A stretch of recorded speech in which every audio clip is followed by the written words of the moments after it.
Welcome to my YouTube channel. My name is Charles, and you're watching Save Our Children TV. Back at it for a very new video. Please make sure you like, comment, subscribe, turn your post notifications on so you'll be notified every single time I drop a brand new video on this channel. Please make sure you hit the thumbs up, hit that notification bell with the ringing symbol, hit that red subscribe button, leave me some comments down below.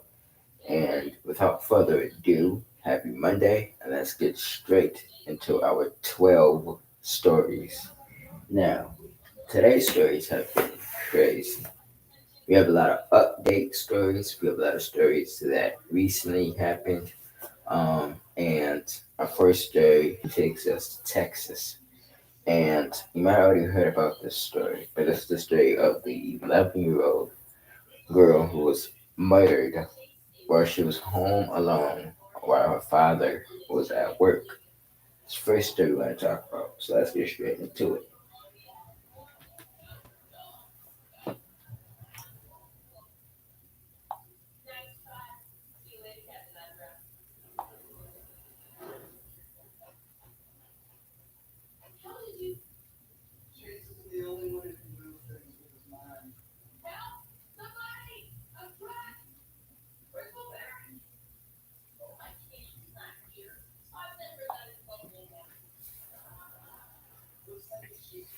So I'm on USA Today.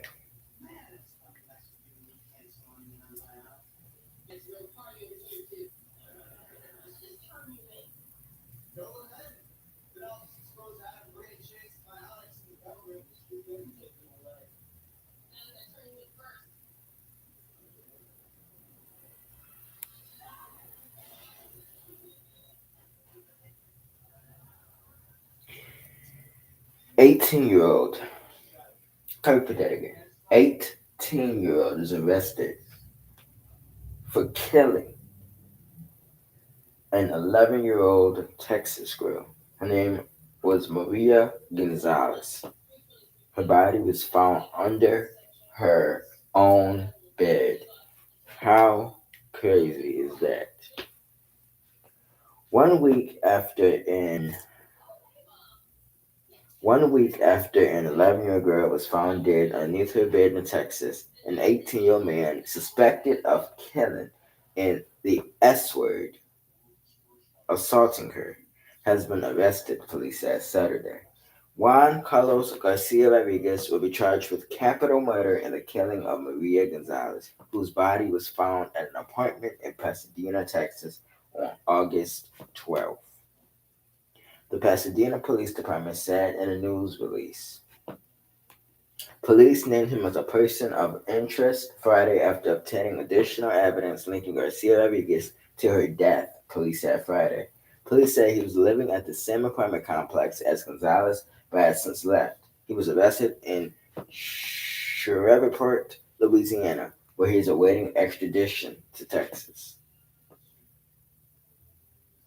On August 12th, Maria's father, Carmelo Gonzalez, called police saying his daughter wasn't breathing. Police said that she was pronounced dead at the scene. Police said Maria was home alone after her dad left for work around 9:45 a.m. Police said the last message Carmelo received from his daughter was her saying someone was knocking at the door. Carmelo told local station KHOU that he told his daughter not to open the door, and she said she wouldn't. After that, he said he never heard from her again, the station reported. Soon after, Carmelo asked his brother and sister-in-law, who also live in the apartment complex, to check on her. The Associated Press reported they found the front door unlocked and things out of place, but they didn't find Maria. AP reported. Police said Carmelo came home from work and found his daughter's body hidden underneath her bed in a plastic trash bag that was placed inside a laundry basket. The medical examiner said Maria died as a result of asphyxia from being strangled. She was also the S word assaulted, the investigation found. The Gonzalez family released a statement thanking police for arresting the suspect AP reported. May he be burdened. May he be burdened with the full weight of the law for what he has done to my daughter. The statement said.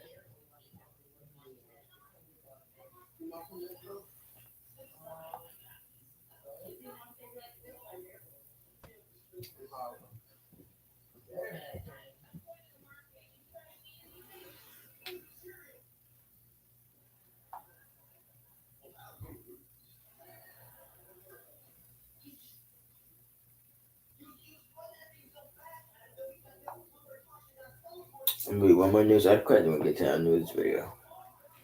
So, a teen migrant nabbed in ex assault, strangled of Texas grade 11, whose body was found underneath the bed. This is from New York Post.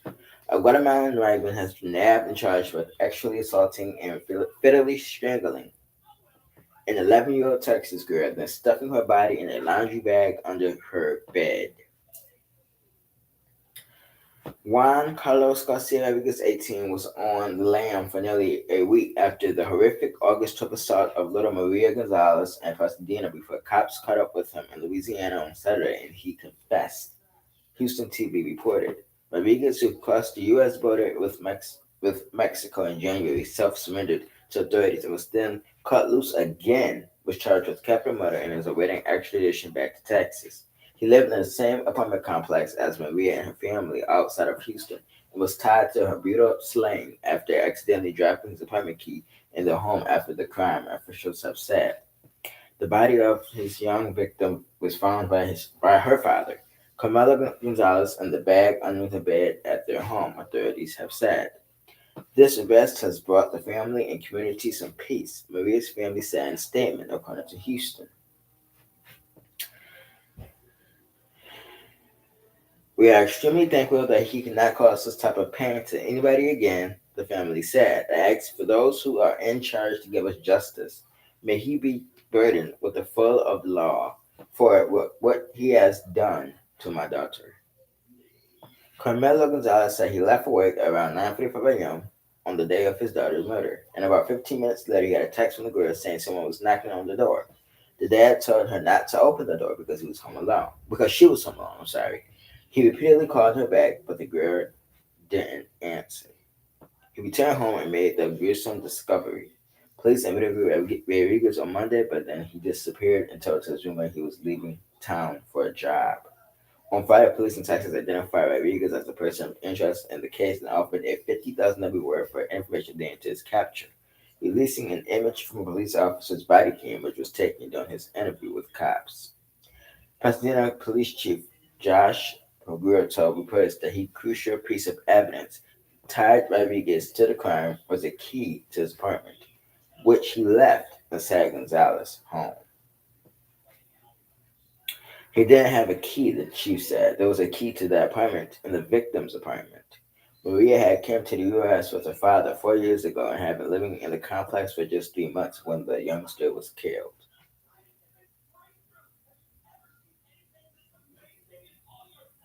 So here's some news video.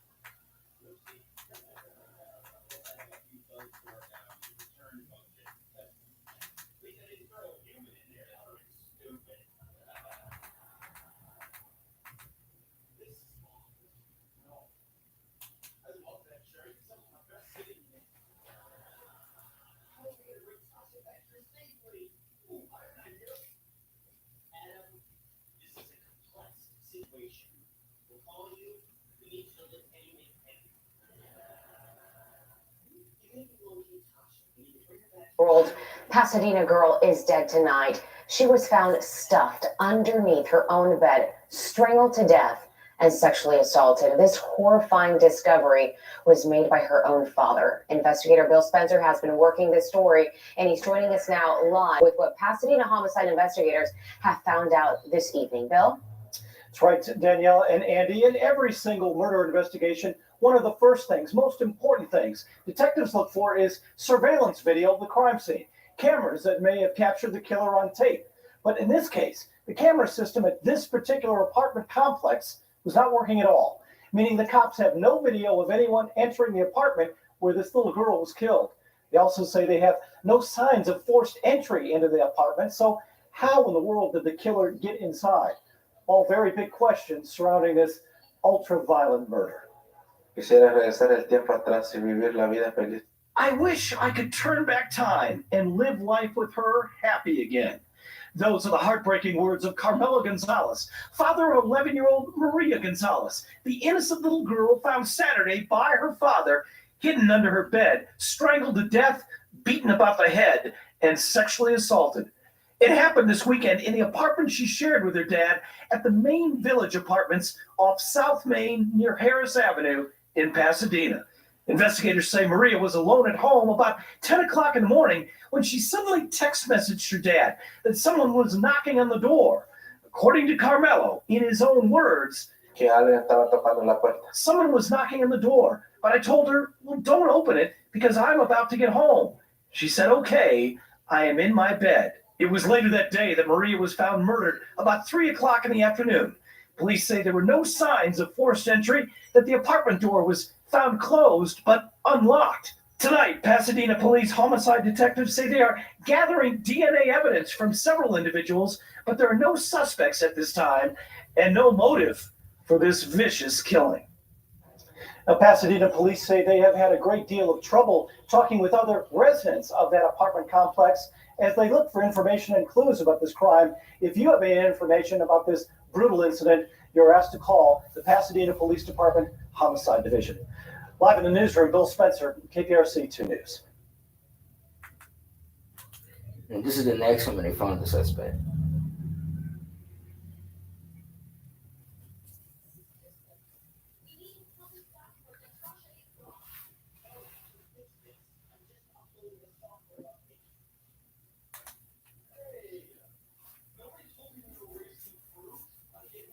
This is a news conference, so we're going to take a look at this. Let's put it up.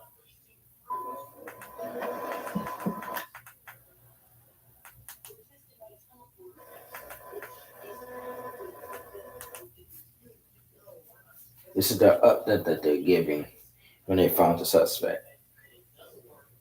I have a lot to say after this video, though. Everybody ready? Everybody's good. All right, we're going to get started. My name is Josh Brugger, last name Bruegger. I'm the police chief here in the city of Pasadena. Here today to provide an update on the murder homicide that we had last Saturday of 11-year-old Maria Gonzalez at 1004 Main, apartment number 24. There's obviously been a lot that's happened this past week as we've been working this case.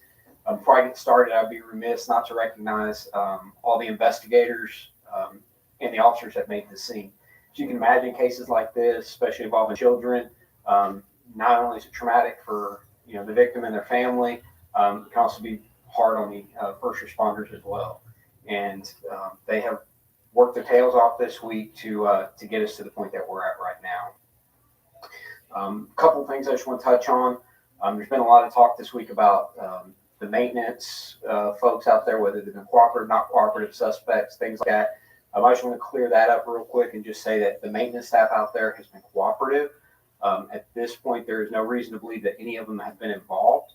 And as you all know, we've kind of gone a different direction with a person of interest. As investigators were processing the crime scene last Saturday, one thing they found was a key in the apartment. That key has been crucial in helping us move this case forward. The investigators, after processing the key, found out that the key did not go to the victim's apartment, and so started checking other apartments, and we found that it opened another apartment there in the apartment complex. As the first responders made the scene on Saturday, and the investigators followed them up, and they began interviewing neighbors in the apartment complex, other witnesses, and as part of that was the interview here. I'm tired of doing that purposely. In this image that we're releasing today is a still image from our department's body camera system. So that's what he looked like Saturday when investigators contacted him. So that is a recent photo in what he looked like when they contacted him. It's been a struggle this week. Any investigation we try to limit what we release to an extent, but also keep the public informed because we want to hold some stuff back for investigative reasons. As it happens every time, beyond our control, information gets released that we don't release, and so that's why I want to try to clear up anything that's out there. The victim was found in a trash bag in a clothes hamper under the bed. We had initially held that back, but that got out outside the organization. And so I just want to confirm that that is accurate. She was.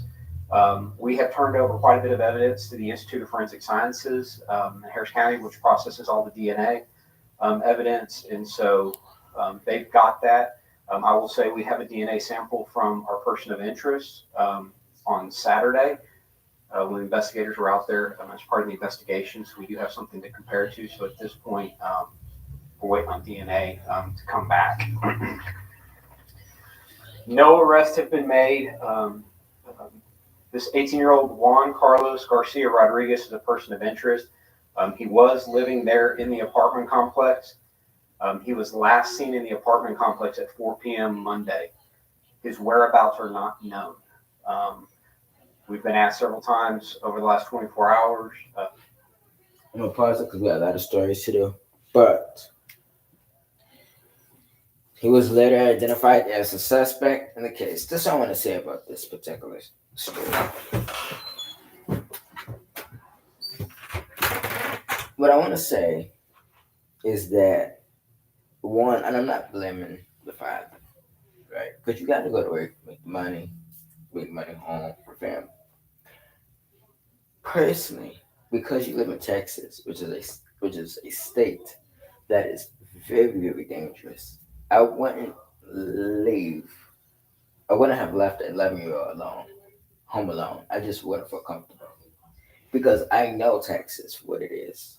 If I know Texas is a dangerous place, one of the dangerous states, then I would have thought twice about leaving my child. I just probably took a break with me. I wouldn't, because things like this can happen. Things like this can happen. And I think that this 18-year-old knew and, in my opinion, was preying on this child and was waiting for this father to leave and probably saw the father and the child in and out the apartment.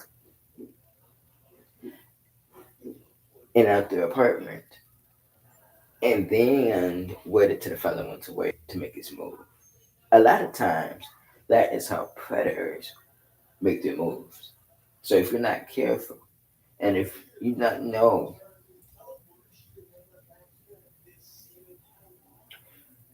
the circumstances behind a predator, this is what they do. It's like a step. It's a tool. This is how they lure in the victims. You got to be careful. And if you are a single parent, you are working a job that is far, even if you're working a job that's 10 minutes down the road, I still want to suggest you leave your children home alone. Because there are many women out here that are preying on children. Again, I'm not blaming the father. The father have to go to work. But, was there somebody that could have watched this child? Somebody. Even if there's a family member, that live quite a way, somebody could have watched the child. Somebody, maybe the neighbor, not that particular neighbor, but like a different neighbor. Somebody who, could have kept an eye on the child, But, it's not the first story I cover where a child was killed because the child was home alone. There's parents who intentionally left children home alone, and the child ended up dying because the parent went out of town, came back, and the child ended up dead in the house. So I guess what I'm trying to say is we gotta make better decisions when it comes to our children. Again, I'm not blaming him. I think that, and again, he's saying if he could take this back, he would never left this child by herself. But you gotta remember,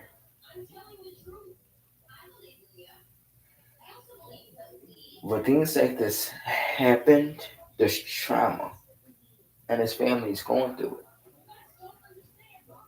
A person took advantage of a child's innocence. And I'm very, very pleased with the state of Texas giving this man capital murder. This was capital murder because not only did he sexually abuse his child, excuse my words, but he also brutally murdered her and put her body in a clothes hamper. This person needs to be sentenced, found guilty, and sentenced to death. This is a death penalty case. And I will be watching the trial. I'll be keeping up this case. I'm gonna bring you guys new information when it come available. Um, I'm gonna give you an updated story, in my opinion, on Thursday. I'm gonna show you the victim. I'm gonna show you the suspect, the father. I'm gonna show you the full news conference on Thursday. So be here. It's very important. Again, it's saying again, it's a family that's out here grieving the loss of their precious child. The child was innocent. And, you know,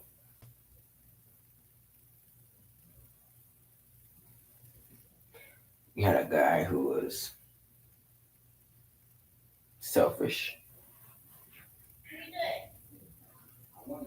a guy that is a pervert, a guy that clearly loves to take advantage of children. You have a guy that loves to kill children. And again, I urge parents to start doing background checks on the neighbors, background checks on your communities, background checks in general. Because you do not know who lives next to you. You don't know who lives across from you. You could live across next to a predator. You don't know that. So we got to start doing our homework. Now, again, I'm not blaming the father. But I just, me, I want to leave my child home alone. And then I'm 11-year-old. And I'm not saying you're not suitable to watch yourself or himself. It's we're living among predators in the community. This is every day. Every day on the news, a predator is abusing children. They are taking advantage of children. They are doing horrible things to children. It's every day on the news. That's another reason why, if I had a child, I'll never leave my child home alone. I would take my child maybe to a grandparent, maybe an aunt, an uncle, maybe somewhere safe. You never should leave children home alone. Again, I'm not coming for the father. He made, let's be honest, he made a bad decision.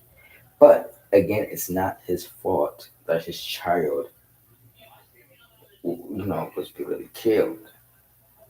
He thought that, he could, trust in himself that nothing would happen to his child if he went to work for a couple of hours. But we gotta just think twice when we have children, and we're just in the best. What is the best solution for the child? So, to the 18-year-old, I hope you get the death penalty. I hope you find guilty. And if they don't give you the death penalty, I hope you serve the rest of your life in prison. You need not to see the earth. You need not to breathe our ear. Your day on earth is over. Over.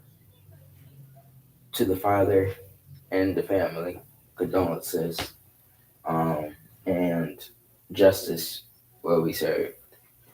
And there should be a wake up call to parents. You have little children, just think twice if you're going to leave your children home alone.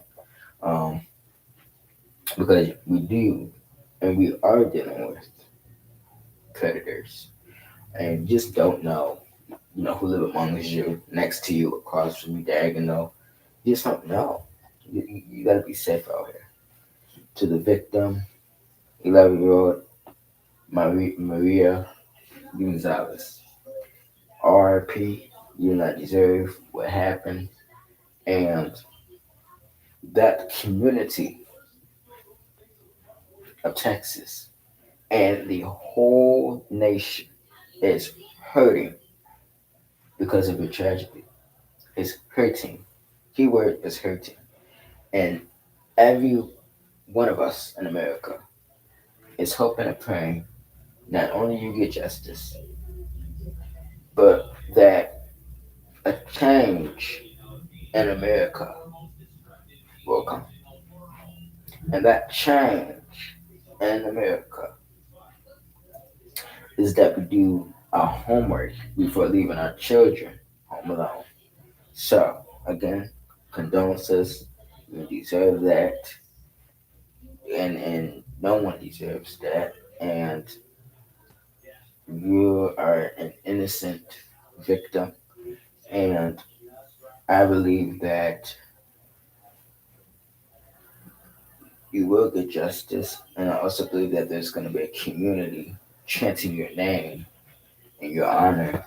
And remember, you are the hero. You are a victim. And you was taken away too soon from your loving parents. And in America, we got to do better. And just keep the family in thoughts, prayers, and the family thoughts and prayers, and the police department in Texas who discovered, well, father discovered, who worked this gruesome case, and their thoughts and prayers, and because that got to be hard on them, you know. So that's just pray for everyone affected by this case, and may justice prevail and get this man off our streets. Thank you. Now, our next story, and I just watched well, I didn't watch her sentence. I heard her sentence on YouTube. So this is about the 19-year-old who got 15 years to life for killing her boyfriend and his friend. And the reason why I chose to talk about this very much about children's channel is because she's 19 years old. She's considered a child. Sorry. If you're not over the age of 21, you're considered a child. So, we're going to talk about it. Let me get the phone out. Found it. No, I just had it. I just had it. Just have. Here we go. All right.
19-year-old gets, I'm a CBS News app. 19-year-old gets 15 years to life for killing her boyfriend and his friend in a 100 miles per hour crash into a brick wall. Let's talk about it. In Ohio, so Ohio is going to take an L. An Ohio woman convicted of murder and the death of her boyfriend and a friend after authorities said she deliberately slammed her car into a brick wall at 100 miles per hour was sentenced to 15 years to life in prison. Mackenzie Schuyler, 19, who was 17 at the time of the July 2022 crash in the Cleveland suburb of Strongsville, was convicted last week of 4 counts each of murder and felony assault, as well as aggravated vehicular homicide and other crimes. Killed in the crash were Sharila's boyfriend, 20-year-old Dominic Russo, and 19-year-old Davion Flanagan. Tim Troop of the Cuyahoga County Prosecutor's Office had argued that the defendant had a tumultuous relationship with Russo that she meant to end, and she took everybody that was in the car with her. Common Pleas Court Judge Nancy Margaret Russo last week called her actions controlled, methodical, deliberate, intentional, and purposeful. This was not reckless driving, this was murder, Russo said. Russo said during Monday's sentencing hearing that she was sparing the defendant consecutive sentences in the 2 deaths, but didn't believe Sharilla would get parole in 15 years. She didn't believe Sharilla would get parole in 15 years, and there was a very good likelihood Sharilla could spend the rest of her life in prison, depending on her conduct and the parole board's decision. Sharilla, who did not testify during the trial, tearfully read a statement apologizing to the families of the victims. I hope one day you can see I would never let this happen or do it on purpose. She said, I wish I could remember what happened. I'm just too sorry. I'm heartbroken. I wish I could take all your pain away. Defense attorney James McDonald argued at a trial that prosecutors had no evidence that Sharilla meant to kill her 2 passengers or what was going on in the car in the seconds leading up to the crash. Cleveland.com reported during sentencing he said his client was 17 at the time with no record and has been a model prisoner. So here's the news video.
Suffering.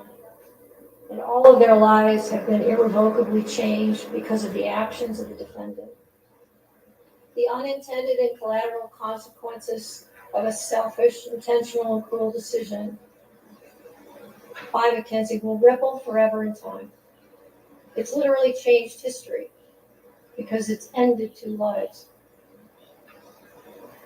2 young men are dead. Their deaths were horrible, terrifying, and tragic. I will say again, if any reasonable person reviews Exhibit 802. There can be no doubt in your mind what happened this night. There can be no doubt of the absolute terror of the two people in that car. The defendant controlled all the events. She chose the day. Specifically, she chose a day just before her 18th birthday. She chose to drive the car, the time to drive the car. Okay, man. No, that was too good.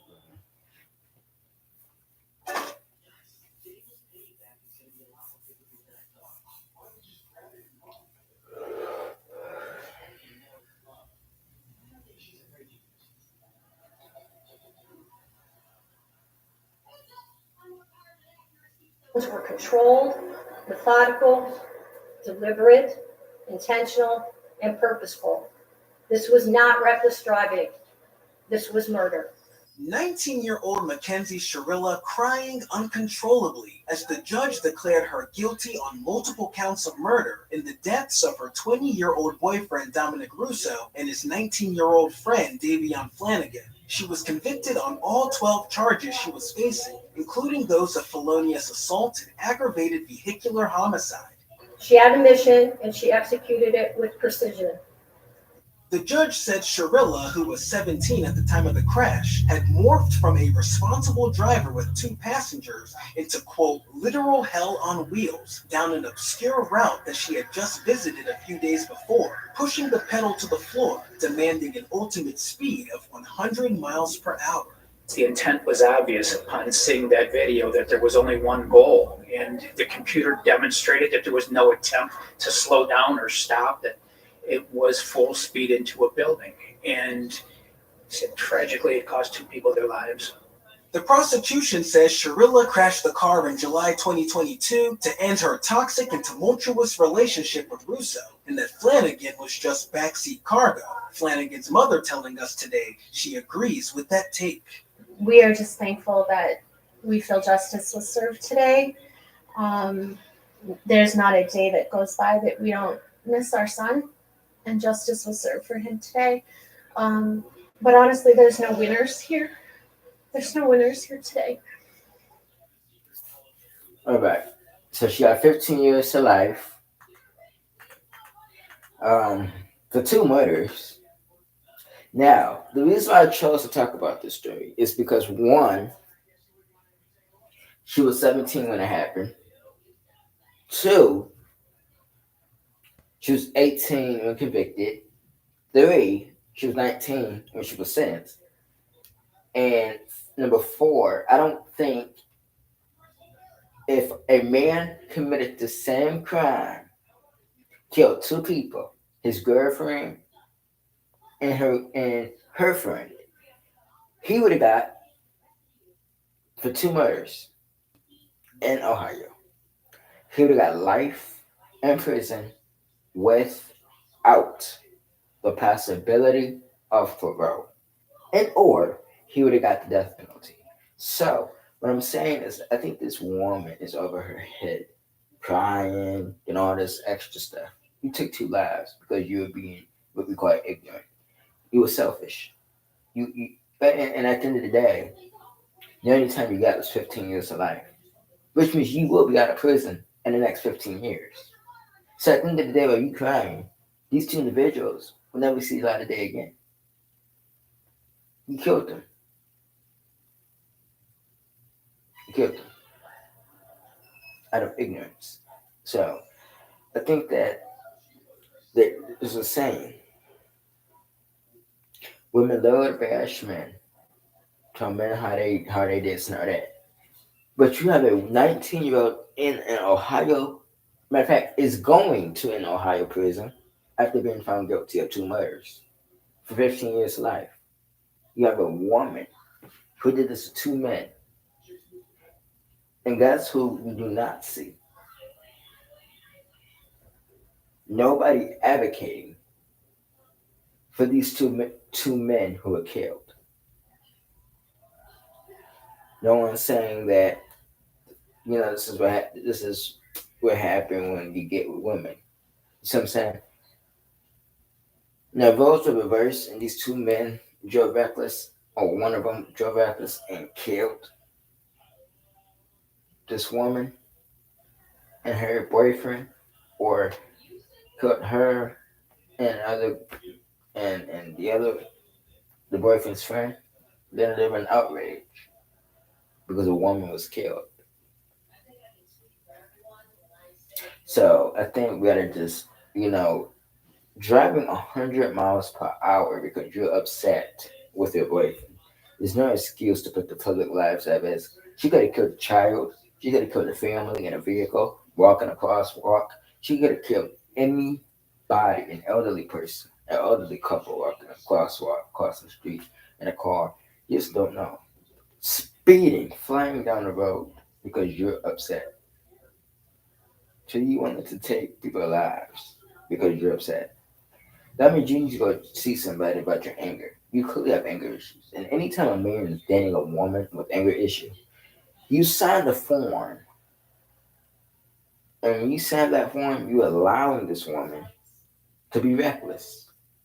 Whether it's driving stupid, whether it's putting out a knife on you, whether she hitting you with a hammer, whether she hitting you with brutal words. You can't let women do that to you. Get out of the relationship. She clearly was toxic. She's a child. Because clearly, this is what kids do. She didn't take a relationship serious. She threw her life away. She threw two other lives away.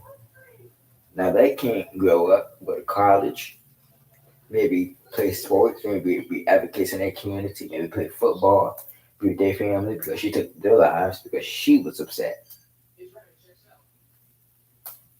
I think she should have got life without parole. But in fact, bump it up to 2 life sentences without parole for each of the murders. Because I think that at the end of the day, we need to start showing women that you can commit heinous crimes and get away with it. So, I mean, I guess she'll probably be out in the next 15 years, and I think that ultimately she needs life, but life without parole. She got life with parole after 15, so she technically only doing 15 on a life sentence. So, tell me what you guys think about this particular story down below, and condolences to the family, to the two victims, and to the suspect. While you're in prison, you need to ask for forgiveness. You need to go to and talk to God, and you need to, you know, ask yourself, was it worth it? Because you could have really ruined your life for life, and you could have you already ruined 2 lives forever, but you could have burned yourself in a heap of trouble. You could have been doing the rest of your life in prison because you wanted to be ignorant. So think about that in prison. Something to think about. All right, let's move on. This story happened in a country. After you hear about this story, you're gonna be very, very upset. Very. Curse yourself.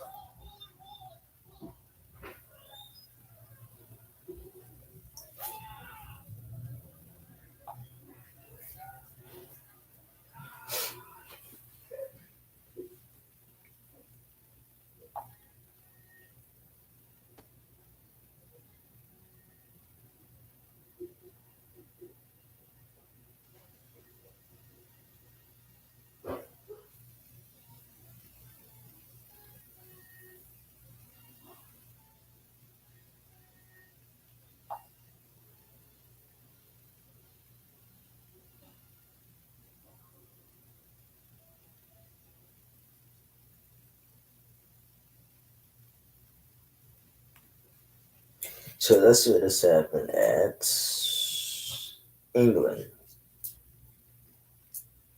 So England, the country England, is going to take an L. A former neonatal nurse was sentenced to life in prison for the murders of 7 babies. 7 babies. Let's talk about it. London is going to take an L. London, England. A former neonatal nurse convicted of murdering 7 babies in her care and trying to kill 6 others at a hospital in northern England was sentenced Monday to life in prison with no chance of release by a judge who said she was cruel, cunning, and callous and acted with malevolence bordering sadism.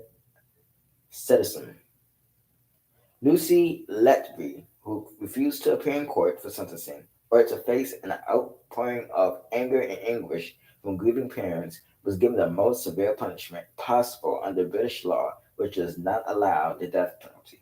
Justice James Goss said the number of killings and attempts and the nature of the murders by a nurse entrusted with caring for the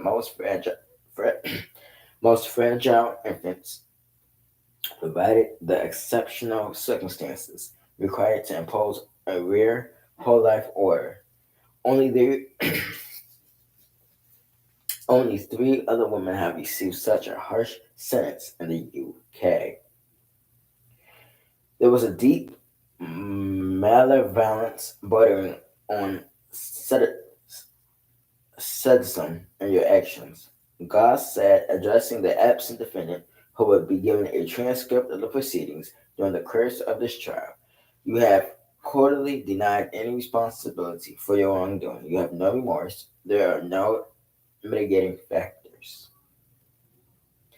A Manchester Crown Court jury that deliberated 22 days convicted Leslie, 33, of murdering the 7 babies of a year-long period that saw her prey on the vulnerabilities of the sick newborns and their anxious parents. 8 jurors showed up to watch the sentencing. Letby sickened babies by injecting intravenous lines with air, poisoning some with insulin, and force feeding others milk after killing them. She sometimes sobbed in grief, made keepsakes for parents, and bathed little bodies and dressed them for burial. The victims who were given anonymity was given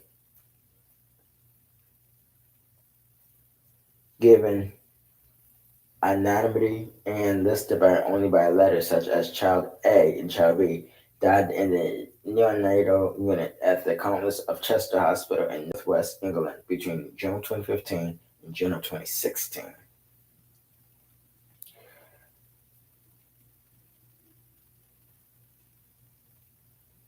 I don't think we'll ever get over the fact that our daughter was tortured till she had no fight left in her. Everything she went through over her short life was deliberately done by someone who was supposed to protect her and help her come home where she belonged. The mother of the girl, identified as child 1, said Stanley Reed in court.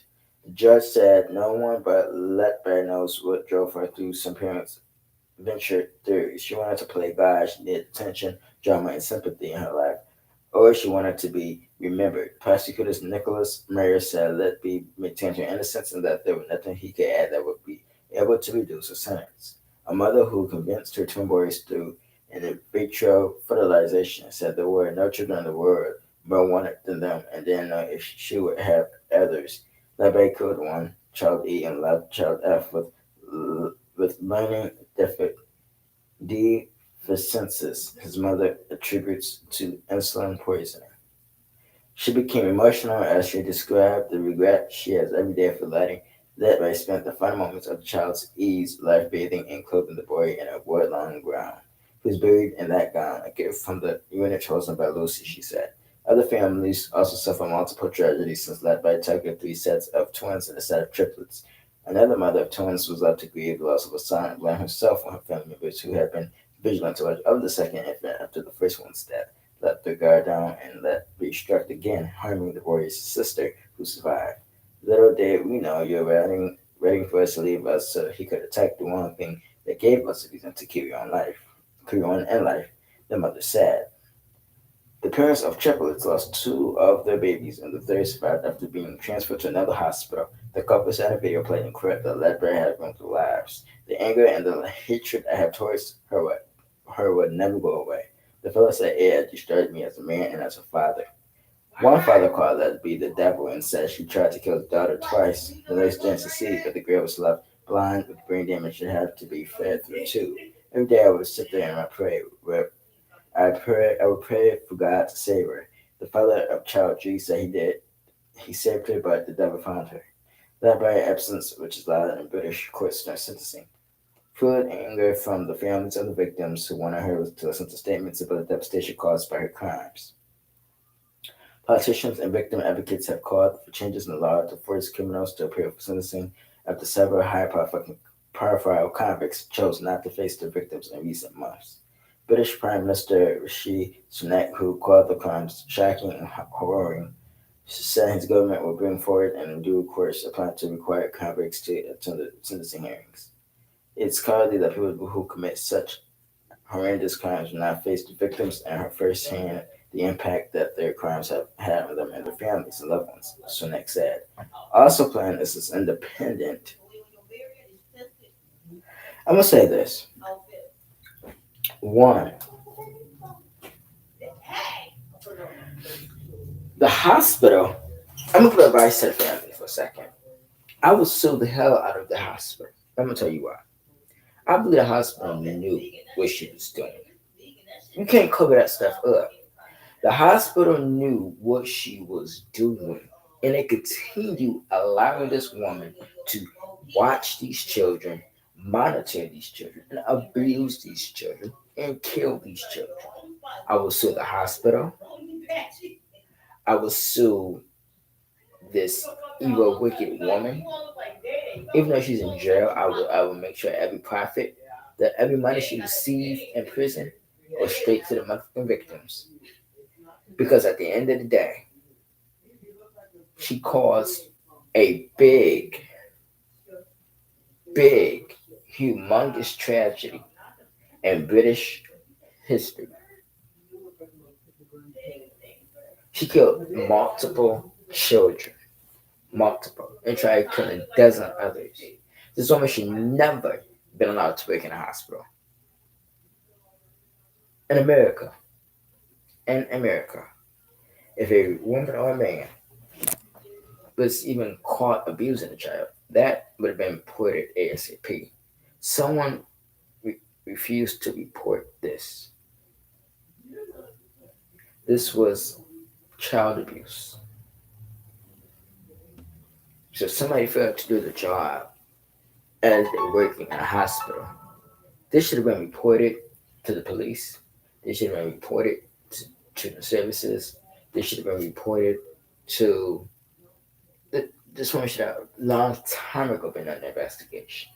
So we at the hospital failed so many families. And so I would request that the hospital be shut the hell down. Because something ain't right. And if you're hiding something, then you can be equally responsible and you are liable. So I'm giving advice to the family. Get you a good attorney for these action lawsuits. And yeah, I would dive deep into this because I know it's more to the story. Somebody had to see this abuse going on. Because when you abuse a child, the child will cry, and you have to hear that noise from a distance and run to that room. Somebody failed to intervene and report it. Somebody failed again to intervene and report it. So at the end of the day, it's a sad case, and not the first time people or children were killed in hospitals. Recently, I believe it was Florida, Virginia, maybe. It was somewhere. It was an old white woman. She was accused of killing multiple veterans at the hospital. She was arrested and convicted, and I believe she was sentenced to life.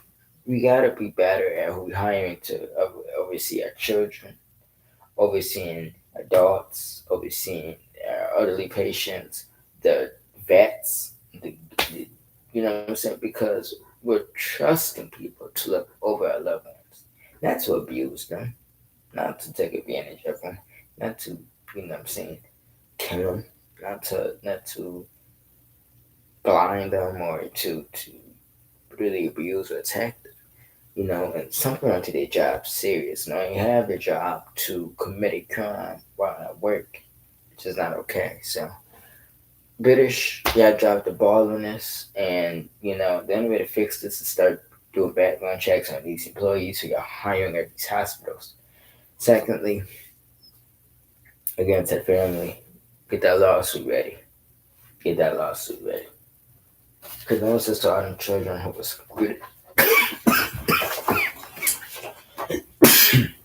excuse me. Condolences to all those children who were brutally murdered by the hands of this woman, and those who were injured full recovery and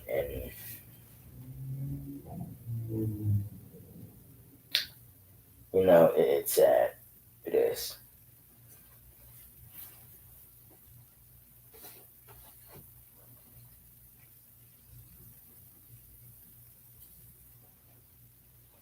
I'm gonna do one more story and then I'm gonna do the other stories on Thursday.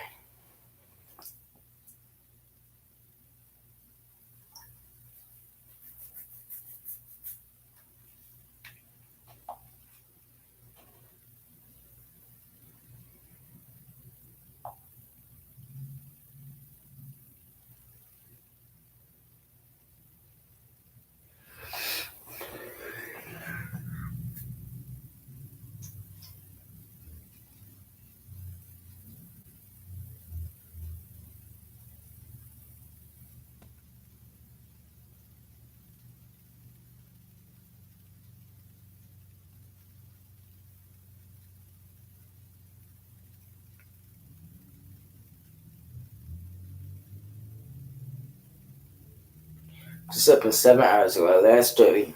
Unfortunately, Buffalo. My neck of the woods gonna take an L. This happened 6 hours ago. A man is accused of dropping a gun at a Little League game during altercation with the coach. How many times do we see parents and individuals getting in confrontational battles with coaches? We've seen what happened in Texas where a coach was killed in front of children. There needs to be major security, and also there needs to be like searches before you get into Little League games because bad things can happen. A Buffalo man is facing gun possession charges following an incident at a Little League football game this past weekend. On Saturday afternoon, police responded to the football game on Fillmore Avenue. They said there was an altercation between 31-year-old Louis Watkins and a coach during which Watkins dropped a handgun on the field and then fled. At that scene, police said they recovered a 9mm pistol with 12 rounds. Following an investigation, Watkins was charged with second and third degree criminal possession of a weapon, as well as criminal possession of a weapon on school grounds. Watkins, who was on federal supervised release, is not allowed to own a gun. Police said he was apprehended after being identified as the suspect. Okay, so he's not allowed to have a gun. He gets a gun, drops the gun on a school football field at a Little League's game. So clearly they was at an elementary school, dropped the gun on the field, left the loaded gun or the gun with 12 bullets on the field, left and ran off. So what if a child got access to that gun, picked it up, bam, popped themselves in the face or head and killed themselves? Or that child used the gun, shot it, and someone else got hit. Another child got hit with a live round and ended up killed. See, people like that needs to be in prison. He needs to be in prison for life. As long as you allow that person to be out of prison and still committing crimes, then what do you expect?